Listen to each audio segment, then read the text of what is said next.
건강염려증은 혹은 질병 불안 장애라고 할 수 있는데요. 이것은 자신이 심각한 어떠한 병에 걸렸다 이렇게 믿는 것과 또 뭐 걸릴 수 있다라는 공포감에 사로잡혀 자신의 건강을 비정상적으로 막 염려하고 그 다음에 집착하는 그러한 질병을 의미합니다.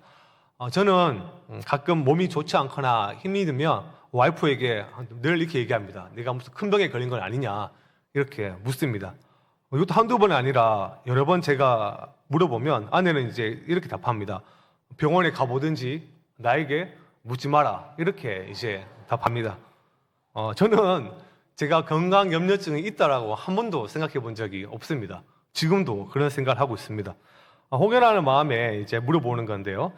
다만 제 아버지께서 제 나이 때 이제 암에 걸려서 돌아가시다 보니 혹여라는 마음에 저도 이제 혹여라는 마음에 제 몸 상태를 확인하는 과정 가운데 약간 이제 뭐 걱정과 불안이 비치는 그런 모습이 있어서 와이프 말에 따르면 건강 염려증과 비슷하다 이렇게 얘기하는데 저는 그렇게 생각 안 합니다. 저는 한 번도 그렇게 생각을 하지 않습니다.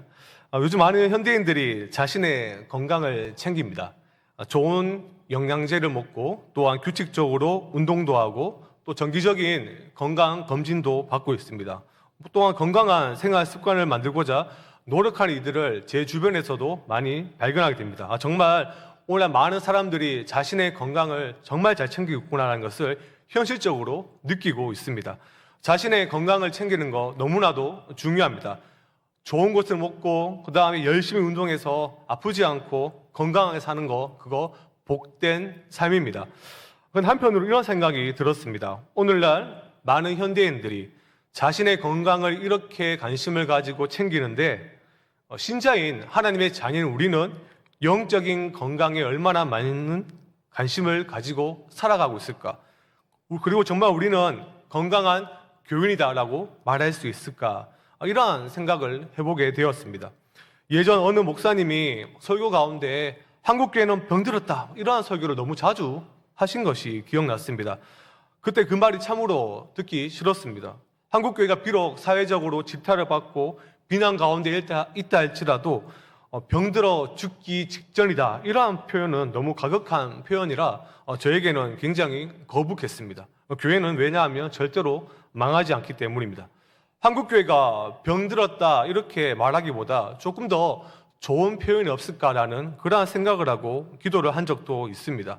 그렇게 생각하다가 문득 드는 생각이 뭔가 하면 오늘 주보에 보면 아시겠지만 건강한 교회, 건강한 교인이라는 단어가 생각났습니다. 그렇다면 건강한 교회, 건강한 교인 이것은 어떠한 특징이 있을까? 육체적인 건강을 가진 사람들도 특징이 다 있죠.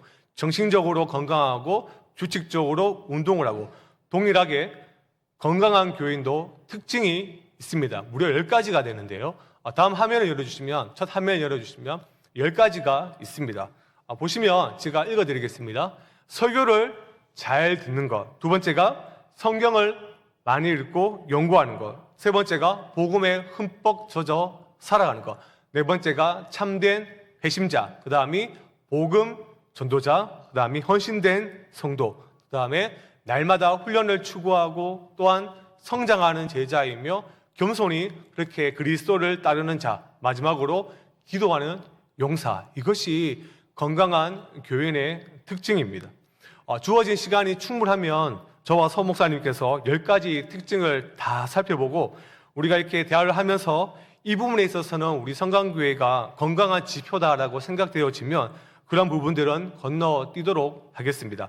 이렇게 우리는 총 10가지 특징에 대해서 오늘부터 살펴볼 예정인데요. 오늘 첫 번째 시간으로 건강한 교회는 무엇을 잘 듣습니까? 설교를 잘 듣습니다. 그래서 그런지 아직까지 잘하는 분이 없는 게 참으로 감사한데요. 말에는 여러분 능력이 있습니다. 말은 치유할 수 있고 상처를 줄 수 있고 무너뜨릴 수 있고 세울 수도 있습니다. 말은 생명을 끊고자 하는 이들에게 희망을 줄 수도 있죠. 말은 참 신기합니다.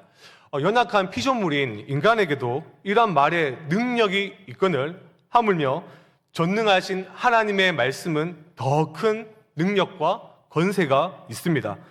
우리가 하는 말이 상처를 주거나 상대방에게 힘을 줄 수 있고 그렇게 영향력을 분명히 주긴 하지만 우리의 말에는, 사람의 말에는 한계가 있습니다. 사람의 말은 하나님의 말씀이 행하는 것을 절대 할 수가 없습니다. 그것이 무엇일까요? 우리의 말은, 우리 인간의 말은 폭풍우를 일으키거나 무에서 유를 그렇게 창조해 낼 수가 없습니다. 그리고 무엇보다 가장 중요한 것, 우리 말로는 죽은 자에게 생명을 절대로 줄 수 없습니다. 오직 하나님의 말씀만이 그렇게 할 수가 있습니다. 성경은 첫 문장부터 하나님의 그 말씀의 능력을 가르치는데요. 하나님은 세상 모든 것을 다 만드실 때 단지 무엇을 하셨습니까? 말씀만 하셨습니다. 히브리서 저자는 다음과 같이 얘기하는데요. 히브리서 11장 3절의 말씀을 열어주시면 믿음으로 모든 세계가 하나님의 말씀으로 지어진 줄을 우리가 아나니 보이는 것은 나타난 것으로 말미암아 된 것이 아니니라. 하나님의 입에서 나오는 말씀이 단지 이전에 없었던 것을 존재하게 할 뿐만 아니라 생명이 없는 곳에 생명을 주는 그러한 능력을 가지고 있음을 우리는 말씀을 통해 확인하게 됩니다. 하나님이 창조하신 아담의 사건을 한번 잘 생각해 보십시오. 창세기 2장 7절의 말씀이 이와 같이 증명을 하는데요. 여호와 하나님이 땅의 흙으로 사람을 지으시고 생기를 그 코에 불어넣으시니 사람이 생명이 되니라. 하나님 입에서 나온 생기로 인해 생명이 아담에게 들어갔다라고 분명하게 말씀하고 있습니다. 한편 우리가 하나님의 숨결이라는 단어를 주목해 볼 필요가 있습니다. 하나님의 숨결은 성경에 보면요, 항상 하나님의 말씀과 긴밀하게 이어집니다. 예를 들면 우리가 잘 아는 말씀인데요, 시편 33편 6절의 말씀을 보면 이러한 말씀이 있는데요, 여호와의 말씀으로 하늘이 지은 바 되었으며 그 만상을 그의 입 기운으로 이루었도다. 시편, 즉 히브리 시를 보면 병행 어구를 굉장히 많이 사용합니다. 병행 어구가 시편에 빈번하게 사용되는데 이 병행 어구를 통해 시인은 한 가지의 심상을 여러 가지로 표현합니다. 여기에는 여호와 말씀과 그의 입 기운이 병행 어구로 사용됩니다. 이 병행 어구는 시편에서만 사용된 것이 아니라 이후에 요한 계시록까지 이어집니다. 말씀과 입 기운은 같은 것이다라고 생각하고 잠깐 우리가 성경 전체 내용을 이해하면 이사야서 11장에 보면 우리가 잘 아는 말씀이죠. 예수님께서 오실 예수님의 메시아적인 것들을 알려주는 말씀인데요. 이사야서 11장의 말씀입니다. 1절에서 4절까지의 말씀인데 우리 한 절씩 반복 교독해서 읽도록 하겠습니다. 제가 먼저 1절 읽겠습니다. 이새의 줄기에서 한 싹이 나며 그 뿌리에서 한 가지가 나서 결실할 것이요.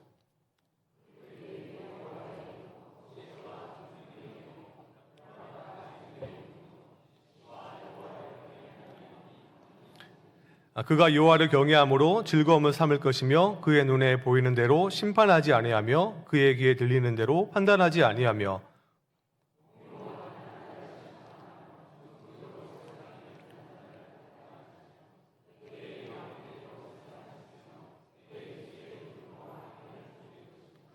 그렇습니다. 이새의 줄기에서 한 가지가 나와 무엇을 한다라고 합니까?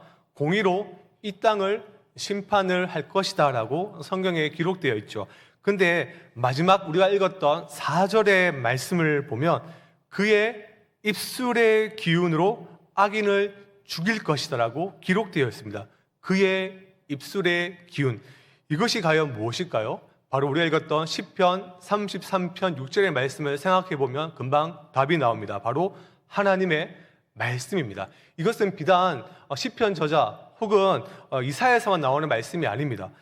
사도 바울도 이와 동일한 이야기를 한 적이 있는데 데살로니가 후서 2장 8절에 보면 이러한 말씀이 있습니다.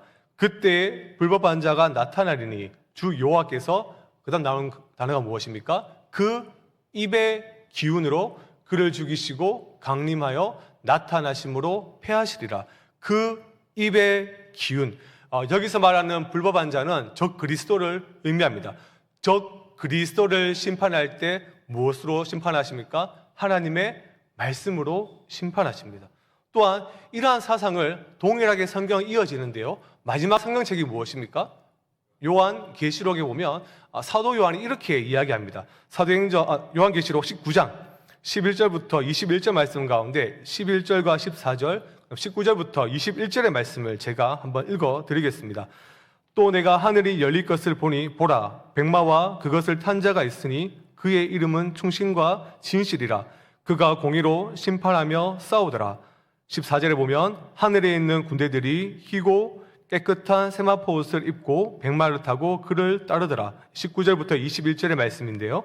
또 내가 보매 그 짐승과 땅의 임금들과 그들의 군대들이 모여 그 말탄 자와 그의 군대와 더불어 전쟁을 일으키다가 20절인데요. 짐승이 잡히고 그 앞에서 표적을 행하던 거짓 선지자도 함께 잡혔으니 이는 짐승의 표를 받고 그의 우상에게 경배하는 자들을 표적으로 미혹하던 자라. 이 둘이 산채로 유황불 붙는 못에 던져지고 21절의 말씀이 중요합니다. 그 나머지는 말탄 자의 입으로부터 나오는 검의 죽음에 모든 새가 그들의 살로 배불리더라. 여기서 말하는 말탄 자가 누굴까요? 주목하시면 안 되고, 여기서 말하는 말탄 자는 바로 예수 그리스도를 의미합니다. 그리스도께서 세계 모든 나라를 다 심판하실 때에 말을 타고 오시는데 입에 무엇을 물고 온다라고 성경에 기록되어 있습니까? 검을 물고 온다라고 기록되어 있습니다. 그럼 정말 우리 예수님께서 다시 오시는 그날, 심판하시는 그날 백마를 타고 입에 검을 물고 그렇게 오실까요? 그렇지 않습니다. 이 말씀은 상징적입니다. 여기서 말하는 검은 바로 예수님의 말씀을 상징합니다. 이사야가 예언한 그대로 예수님은 만국에 대한 심판으로 자신의 숨결, 자신의 말씀으로 만국을 심판하십니다. 제가 무엇을 말하고자 이렇게 시편부터 요한계시록까지의 긴 성경들을 읽었을까요? 우리 하나님의 말씀은 생명과 관련되어 있음을 우리는 깨달아야 됩니다. 하나님의 말씀은 존재하지 않는 것을 존재하게 만들고 생명이 없는 것에 생명을 주고 또한 그 생명을 친히 주관하십니다. 예수님께서 하신 말씀들을 또한 그 사역들을 잘 생각해 보십시오. 마태복음 8장에 가면 백부장을 고치십니다. 그런데 고칠 때 어떻게 하십니까? 가라, 내 믿음대로 될지어다라고 합니다. 말씀으로 치유하셨죠. 또한 마가복음 5장에 가면 해당 장의 딸을 되살리는 그러한 일이 있습니다. 그때도 내가 네게 말하노니 소녀여 일어나라라고 합니다. 말씀으로 그렇게 능력을 행하셨습니다. 이렇게 많고 많은 말의 능력 가운데에 성경에서 가장 이러한 진리를 극적으로 보여주는 것이 뭔가 하면 다음 PPT를 열어주시면 바로 저는 이 사건이다라고 생각되어지는데요. 에스겔서 37장에 나오는 마른 뼈 사건입니다. 이때 이스라엘은 이미 바벨론의 포로로 붙잡혀 있는 상황입니다. 그때 하나님께서는 에스겔에게 환상을 보여주시면서 이 뼈들에게 이렇게 하라라고 얘기합니다. 우리가 갖고 있는 개역 개정편에 보면 또 내게 이르시되 너는 이 모든 뼈에게 대언하여 이르기를 너희 마른 뼈들아 여호와의 말씀을 들을지어다. 이런 말씀이 있는데요. 여기서 중요한 게 뭔가 하면 우리 개역 개정판에는 대언하여라고 되어 있습니다. 그러나 영어 성경이라든지 다른 원문 성경을 봐도 대언하여보다 설교하여 되어 있습니다. 설교하여. 에스겔이 지금 마른 뼈에게 무엇을 한 겁니까? 설교를 한 겁니다. 죽은 그 마른 뼈에게 친히 설교를 했던 것이죠. 그렇게 설교를 하고 난 다음에 있었던 일이 무엇입니까? 뼈가 막 요동칩니다. 뼈가 움직이고 합쳐져 몸의 형태를 이루고 힘줄과 살이 오르며 정말 그 또한 가죽이 위에 덮입니다. 회복된 것이죠. 이러한 일들에 있어서 하나님은 이렇게 설명하시는데 에스겔서 37장 11절에서 14절의 말씀을 보면 보이실지 모르겠는데 제가 읽어드리겠습니다. 또 내게 이르시되 인자야 이 뼈들은 이스라엘 온 족속이라. 그들이 이르기를 우리의 뼈들이 말랐고 우리의 소망이 없어졌으니 우리는 다 멸절되었다 하느니라. 그러므로 너는 대언하여 그들에게 이르기를 주 여호와께서 이같이 말씀하시기를 내 백성들아 내가 너희 무덤을 열고 너희로 거기에서 나오게 하고 이스라엘 땅으로 들어가게 하리라. 내 백성들아, 내가 너희 무덤을 열고 너희로 거기에서 나오게 한즉 너희는 내가 여호와인 줄 알리라. 내가 또 내 영을 너희 속에 두어 너희가 살아나게 하고 내가 또 너희를 너희 고국 땅에 두리니 나 여호와가 이 일을 말하고 이룬 줄을 너희가 알리라. 여호와의 말씀이니라. 하나님께서 지금 에스겔에게 이러한 환상을 자세하게 설명해 주신 이유가 무엇입니까? 하나님은 지금 에스겔에게 해부학 수업을 알려주신 것이 절대 아닙니다. 또한 육체의 생명을 부여하는 그 능력이 나에게 있다, 이것을 알려준 것도 아닙니다. 하나님은 지금 무엇을 가르치고자 하시는가? 하나님은 죄 가운데 있는 영혼의 상태를 먼저 가르칩니다. 저들은 죽은 자다, 회복될 수 없다. 그러나 말씀으로 영적인 생명을 주시는 자가 누구인지를 지금 하나님은 에스겔에게 가르치고 있습니다. 즉 말씀으로만 가능하다는 것을 지금 하나님은 에스겔에게 알려주고 있다라는 것입니다. 성경은 우리에게 놀라운 진리를 알려줍니다. 무슨 진리입니까? 하나님이 창조하시고 생명을 주실 때 말씀을 통해 그렇게 하신다라는 것입니다. 다시 정리해보면 하나님은 아담에게 생명을 주실 때도, 또한 악을 멸망시킬 때도, 나사로를 살리고 그 다음에 백부장의 하인을 살린 것도, 또한 이 마른 뼈들을 일으킨 것도 다 무엇이었습니까? 말씀의 능력이었습니다. 하나님의 입의 기운의 능력이었습니다. 우리 하나님 자신의 지혜로 자기 백성에게 생명을 주시기로 한 그 방법이 무엇입니까? 바로 말씀입니다. 오늘날 이 말씀은 교회에 가르치는 직분을 맡은 말씀 사역자를 통해서 끊임없이 지금도 역사되어지고 있습니다. 하나님은 수많은 방법으로 역사할 수 있지만 하나님께서는 말씀을 통하여 일하기로 작정하셨습니다. 설교를 통해서 역사한다라는 것입니다. 설교가 정말 생명을 주는 일이다, 설교가 정말 생명과 관련된 일이다 라고 우리가 생각할 때에 여기에는 여러분 엄청난 것이 달려 있습니다. 설교를 듣고 안 듣고는 선호의 문제가 아닙니다. 어떤 목사의 설교는 듣고 안 듣고, 이것은 굉장히 잘못된 태도죠. 말 그대로 모든 설교에는 생명이 달려 있습니다. 생사가 걸린 것이 바로 설교입니다. 설교된 말씀은 성령님께서 한 사람의 영혼에 무엇을 줍니까? 생명을 부어주시고 믿음에 불을 붙이기 위해서 사용하시는 독특한 하나님만의 방법입니다. 그 예로 우리가 무엇을 읽었습니까? 바로 우리가 읽었던 데살로니가전서 1장 2절에서 5절까지 말씀인데 4절의 말씀, 5절의 말씀을 우리가 이제 다시 한 번 더 열어주시면 4절의 말씀을 열어주시겠습니까? 4절의 말씀을 열어주시면 하나님의 사랑하심을 받은 너희 형제들아 너희를 택하심을 아노라. 택하신 백성들에게 임하는 놀라운 역사가 있습니다. 5절의 말씀을 보시면 이는 우리 복음이 너희에게 말로만 있는 것이 아니라 또한 그 다음 나오는 걸 함께 읽어보겠습니다. 시작. 능력과 성령과 큰 확신으로 된 것임이라. 지금 바울이 말한 게 무엇입니까? 사실 바울이 한 것은 말입니다. 말을 한 것이죠. 그런데 하나님께서 그 말 위에 무엇을 부어주셨습니까? 능력과 성령으로 역사하신 것입니다. 그냥 말 이상이었던 것이죠.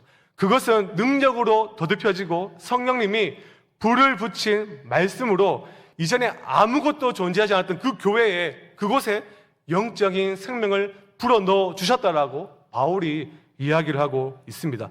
성도 여러분, 설교는 능력이 있습니다. 선포되어진 말씀에는 분명하게 능력이 있습니다. 설교는 하나님께서 지금 이 시간에도 가장 강력하게 사용하시는 은혜의 수단입니다. 우리가 갖고 있는 성경책, 이 기록된 말씀도 능력이 있죠. 그런데 해석된 말씀은 더 능력이 있습니다. 해석된 말씀이 무엇일까요? 바로 설교입니다. 근데 설교에도 여러분 여러 가지 종류가 있습니다. 주제 설교, 예화 설교, 제목 설교, 여러 가지 등이 있는데 저는 여러 설교 가운데에 교회에 특별히 신자들에게 가장 영적인 영양분을 잘 공급하는 것이 강해 설교라고 믿습니다. 강해 설교는 성경 본문과 함께 시작합니다. 성경 본문과 함께 시작되고 본문을 해석하고 끊임없이 설명하고 하나하나씩 적용하는 설교의 방식입니다. 유명한 목회자가 이러한 얘기를 한 적이 있는데요. 강해 설교란 하나님의 말씀을 하나님의 백성에게 노출시키는 설교, 즉 그들에게 하나님의 말씀을 열어주고 그들의 마음에서 적용시켜 그들의 말씀을 이해하고 순종하게 한다. 저는 이 문장을 읽고 바로 감탄했습니다. 맞습니다.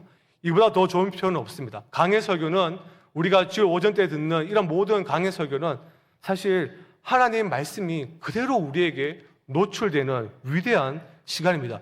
노출되고 또한 목회자를 통해서 그것이 우리에게 설명되어지고 또 우리에게 적용까지 어떻게 실천까지 이어지는 아주 놀라운 설교의 방법 하나가 강해 설교입니다. 우리 믿음의 선배였던 찌빙글리, 잘 모르겠지만 종교개혁을 일으켰던 찌빙글리, 장 칼뱅 이런 믿음의 모든 선배들이 다 종교개혁을 일으키고 교회를 건강하게 만들 때 했던 설교가 강해 설교였습니다. 종교개혁의 후예들인 특별히 장로교회의 모든 신자들은 이러한 강해 설교를 듣고 자신의 영혼을 살찌웠습니다. 건강한 교회는 오늘 설교 제목과 같이 설교를 잘 듣습니다. 근데 어떤 설교를 잘 듣습니까? 강해 설교를 잘 듣는 자들입니다. 강해 설교를 들으면 4가지 유익이 있습니다. 한번 잘 들어보십시오. 첫 번째가 하나님의 말씀에 대한 갈급함을 우리 안에 불러일으키고 더 깊어지게 만듭니다. 말씀 자체에 주목합니다. 강해 설교는 다른 게 없습니다. 이하보다 그냥 말씀 자체에 주목하기 때문에 우리로 하여금 말씀에 더 집중하게 만듭니다. 그러니까 말씀이 설교 시간에 우리를 끌어당깁니다. 두 번째가 강해 설교를 듣는 복음과 우리 자신이 부패하지 않도록 보호해 줍니다. 여러분들 지금 나는 이단에게 걸리지 않았어. 이단의 사악한 덫에 걸리지 않았어. 이건 물론 하나님의 은혜죠. 그러나 은근히 우리가 강해 설교를 듣고 훈련된 기가 생긴 것입니다. 디모데후서 4장 3절부터 4절에 이런 말씀이 있는데요.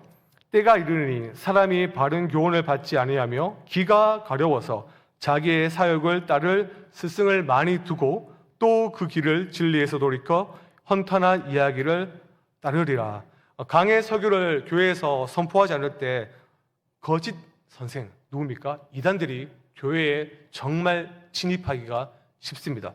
여러분들 신천지가 왜 교회에 쉽게 들어올 수 있을까요? 그들 특징을 보면 강해 설교를 잘하지 않는 교회에 들어갑니다. 강해 설교는 앞에서 언급한 대로 성경 자체에 집중하게 만듭니다. 그러나 다른 거짓 선생들이 들어오면 온갖 신비와 이적과 거짓과 철학과 그릇된 교리를 그것들을 말씀을 대신하게 만들어 버립니다. 설교 자체에 주목하기보다 그릇된 사상과 이적과 현상에 만들게 되는 것이죠. 그래서 강해 설교는 굉장히 우리에게 유익한 설교임을 우리는 잘 기억해야 됩니다. 세 번째가 뭔가 하면 강해 설교를 여러분들이 잘 들어준다. 그것은 신실한 목회자를 만드는 여러분들이 훌륭한 위치에 서 있습니다. 저는 지금도 그때와 그 목사님의 말을 잊을 수가 없습니다. 제가 전도사 때 담임 목사님과 좀 이렇게 성격이 비슷해서 자주 제가 목양실을 왔다 갔다 했는데 목사님께서 하루는 오후에 마치고 조용히 저를 부르더니 이렇게 같이 정리하자 해서 정리를 같이 하다가 뜨끔없이 남전도사 목회하면서 가장 힘든 게 뭔지 아나? 이렇게 물으신 겁니다. 그래서 제가 뭐라 했을까요? 그때 전도사 때는 철이 없었죠. 그래서 이제 새벽 기도 얘기했다가 이제 목사님이 제 얘기 들었는지 안 했는지 가만히 고개를 숙이시더니 설교를 그렇게 열심히 준비했는데 성도가 듣고 변화되지 않을 때야 라고 막 고개를 푹 숙이면서 한단조로 얘기했던 그 모습과 그 말투가 아직도 저에게는 잊혀지지가 않습니다. 사랑 성도 여러분, 신실한 목회자가 언제 낙담할까요? 언제 가자 좌절하고 영적 슬럼프에 빠질까요? 하나님의 말씀에 주의를 기울이지 않는 회중을 볼 때 그러한 일이 발생합니다. 그래서 신실한 사람들은 설교로 선포된 말씀을 옥토 같은 마음으로 잘 받아들이고 목회자와 함께 성장합니다. 네 번째는 강해식으로 듣는 설교는 회중들이 모일 때 유익을 줍니다. 왜냐하면 같은 본문의 말씀을 함께 듣기 때문에 함께 성경의 원리를 고민하고 함께 질문하고 함께 풀어진 말씀을 통해서 서로를 돌아보고 연합하게 하는 훈련을 가집니다. 이제 마지막으로 그러면 우리는 강해식 설교를 잘 경청해야 됩니다. 들어야 됩니다. 그럼 어떻게 할 수 있을까? 이 습관을 잘 길러야 되는데요. 6가지를 제가 준비해 봤습니다. 이제 그림 보시면 우리 위에 보이는 그림은 어느 교회일까요? 네, 우리 교회죠. 우리 성강교회입니다. 우리 성강교회가 이제 강해 설교를 잘 듣는 습관이 무엇이 있을까? 6가지가 있는데 첫 번째가 개인 경건 시간에 설교 본문을 끊임없이 묵상하는 겁니다. 강해 설교가 지금 진행 중에 있죠. 무엇입니까? 사무엘 하입니다. 사무엘 상입니다. 사무엘 상을 지금 듣고 있는데 그 말씀을 계속 날마다 훈련이 필요합니다. 어떻게 해요? 매일 그 말씀을 한 장 한 장씩 묵상하는 훈련을 가지는 겁니다. 그러니까 말씀이 주어지니까 듣겠지 이게 아니라 정말 건강한 성도는 끊임없이 그 말씀에 근거해서 고민하고 생각하고 그 말씀을 계속 곱 씹는 것입니다. 사회 각 분야에서 성공한 사람들이 강연할 때 많은 사람들이 그 자리에 앉아서 메모를 합니다. 메모해서 잊지 않으려고 노력하죠. 그런데 하나님의 말씀을 이처럼 소중히 간직하려는 사람이 사실 예배자 가운데 저는 극소수다라고 생각되어집니다. 평생 설교 들어도 정확하게 기억하는 말씀이 한 구절조차 기억 안 나는 분들도 가끔 만나게 됩니다. 여러분 마음에 담아두어서 되새기고 그런 과정이 반드시 필요합니다. 오늘 사무엘상 몇 장 설교했나요? 죄송합니다. 방금 밥도 기억 안 나는데 사무엘상 24장 1절에서 23장 1절에서 5절이죠. 그렇죠. 제가 24장 할 때 한 번도 23장 안 가길래 23장 1절에서 5절까지 하는데 그 1절부터 5절 말씀을 더 깊이 묵상을 한 주 동안 하는 거죠. 그런 과정이 있어야지 사실 강해 설교를 잘 듣는 신자로 우리가 설 수가 있습니다. 말씀이 없으면 예수님을 배척했던 사람이 누구냐면 고향 사람들이었습니다. 여러분들 교회 앉아서 예배 드릴 때 말씀을 마음에 두지 않으면 결국에는 그 사람은 예수님을 떠날 수밖에 없고 나아가 예수님을 배척할 수밖에 없습니다. 요한복음 8장 37절의 말씀인데요. 굉장히 무서운 말이죠. 내 말이 너희 속에 있을 곳이 없으므로 나를 죽이려 하는도다. 말씀을 마음에 두고 새기는 사람은 하나님을 영화롭게 하지만 그 말씀을 마음에 두고 새기지 않으면 결국 받은 복조차 저주로 바꿉니다. 두 번째는 좋은 책들을 이렇게 참조하시면 좋습니다. 시중에 출간된 책 가운데 검증된 설교집, 주석들 그런 것들을 목회자에게 물어보고 추천을 받아서 읽으면 더욱더 풍성하게 설교를 누릴 수 있고 세 번째가 예배가 끝난 뒤 교우들과 설교에 대해 이야기를 함께 나누는 것입니다. 또한 기도하는 것인데 이것은 우리 교회의 순 모임과 관련되어 있습니다.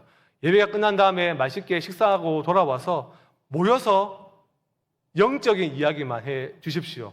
모여서 막 불필요한 정치 이야기 같은 것들 절대 하지 마시고 오직 들은 말씀을 잘 기억해서 또 정리해서 말씀을 이렇게 하시면 됩니다. 혹여나 우리 가운데 들은 말씀을 잘 기억하여 정리해서 말을 못하는 분도 계신데요. 괜찮습니다. 들은 말씀 가운데 단 한 문장이라도 아니면 단 한 단어라도 기억이 난다면 그것을 가지고 교우들과 함께 나누면 됩니다. 네 번째가 들은 설교를 일주일 가운데 계속 실천하는 거고요. 다섯 번째가 본문 자체에 대해서 질문하는 습관을 가집니다. 18세기에 유명했던 설교자였던 조나단 에드워즈는 성경을 읽어 나가면서 성경에 궁금증이 생기면 이 궁금증을 풀 때까지 하루 동안 잠을 자지 않았다라고 기록되어 있습니다. 물론 그가 목회자였기 때문에 그만큼 말씀을 더 사모했던 것이죠. 그러나 동일하게 우리도 성경에 대해서 질문을 가져야 됩니다. 질문하는 것은 여러분 부끄러운 것이 아닙니다. 영적으로 건강해지고 있다라는 특징입니다. 그러니 성경을 읽고 함께 질문을 만들고 또 질문이 생기면 신뢰할 만한 분들과 함께 이야기를 나누면서 그 답을 찾아가는 것도 강해 설교를 잘 듣는 방법이고요. 여섯 번째가 1번부터 5번까지를 잘 하시면 자연스럽게 이 듣는 귀가 열립니다. 문제는 뭔가 하면 어느 순간에 설교를 잘 듣는 전문가가 아니라 설교를 평가하는 전문가가 되어버립니다. 이것이 가장 위험한 성도의 자세인데 우리는 하나님의 말씀을 평가하는 신자가 아닙니다. 우리는 말씀을 듣고 그 말씀 앞에 겸손하게 온유한 마음으로 받아들이고 그 말씀대로 따라 살 뿐입니다. 말씀을 정리하면 구원의 믿음으로 이끄는 것은 하나님의 메시지와 말씀뿐입니다. 또한 그 말씀을 잘 듣는 것입니다. 우리가 너무 잘 아는 로마서 10장 17절의 말씀이죠. 믿음은 들음에서 나며 들음은 그리스도의 말씀으로 말미암느니라. 우리 성강의 모든 성도님들이 하나님의 메시지를 듣는 일을 훈련 삼아 매일 매 순간 자신을 드릴 때 건강을 잘 유지할 수 있을 것입니다. 또 우리 성강교회는 분명히 건강한 교회가 될 것입니다. 강해 설교를 잘 듣는 것은 성도 개개인과 전체 교회의 건강을 증진시켜준다는 사실을 굳게 믿고 더 열심히 이 시간 이후로 말씀에 집중하는 저와 여러분들 되기를 주님의 이름으로 축원합니다.